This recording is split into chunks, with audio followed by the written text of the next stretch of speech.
Well, it is weird. I think it's extremely weird. Definitely weird, no question about that. It's weird because what it's thinking about, what it's addressing, is the nature of being human.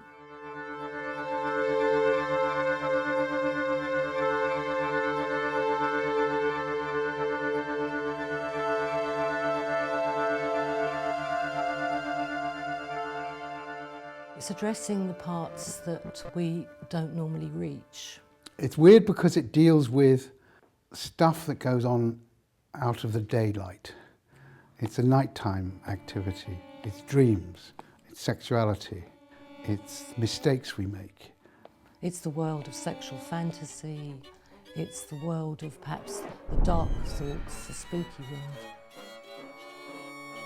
It's about the hidden things, the things particularly you keep hidden from yourself.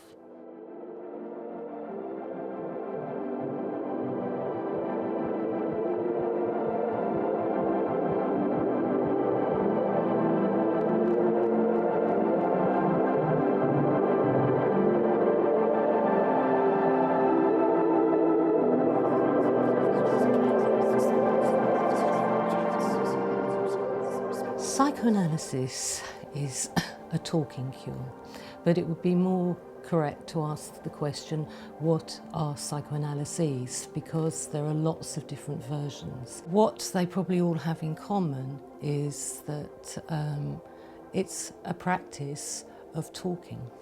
One of the things that all these psychoanalyses have in common is an idea of something called the unconscious. Sometimes we think about the unconscious as being sort of some deep reservoir, some place in your head where things are buried.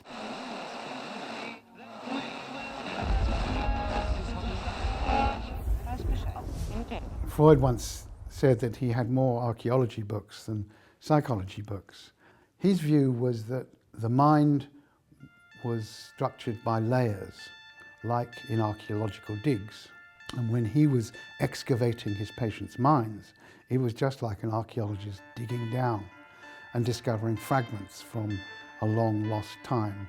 No, the analyst doesn't work with stones. The fragments he works with are bits of memories, fantasies, infantile wishes, and he pieces those together with the analysand to construct the early history of the analysand that has become buried, but that still is a foundation of his adult life and particularly of any symptoms he might have developed. Someone might come with a symptom, let's say a problem in sleeping, a disturbance in their relation to eating, a sexual practice that they find disturbing, thoughts that overwhelm them that aren't welcome. Through talking about these and through tracing their history, the person might encounter elements from their own history, perhaps from their family history, and through talking about them, through articulating them, there'll be a change to the symptom, there'll be a change to that person's life, there'll be a change to that person's experience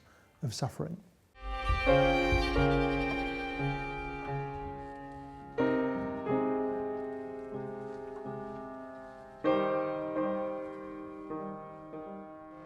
Patients ask me when they come in, well, is that all we are doing, just talking? How is this going to help me with my panic attack in the supermarket? Well, it helps because we assume that behind the panic attack are some unconscious motives, and language can function like a lift, where words can lift other words and other meanings from the level of the unconscious to consciousness. So, take an example. A woman had told me that the previous day she had been cutting roses in her garden. Red roses, she said. She emphasized red roses. So I became alert to this. I asked her what she thought about red roses. She said, I remember my father's funeral, where his second wife threw a red rose into his grave as a token of love. And that at that moment she felt a pang of pain, a pang of jealousy. So the word rose, an innocent word, had drawn up from the unconscious the word funeral through a chain of associations, And with the word funeral, a completely different story was connected than the original one about cutting roses. That's how psychoanalysis works.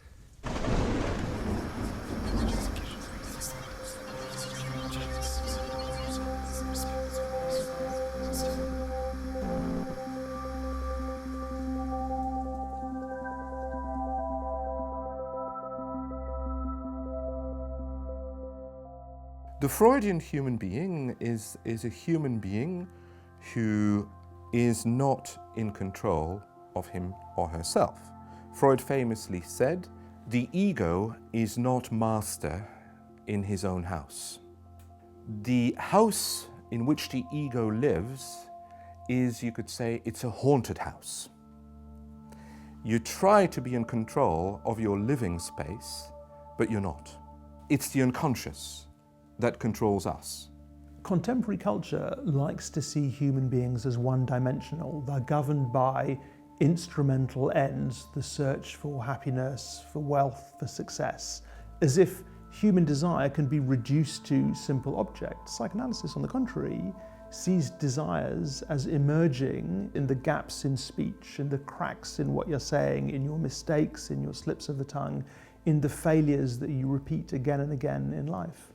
If something's been sort of forced into the unconscious and it tries to, come back as whatever it can, express itself as, or however it can manifest itself, then something like a slip of the tongue would be that.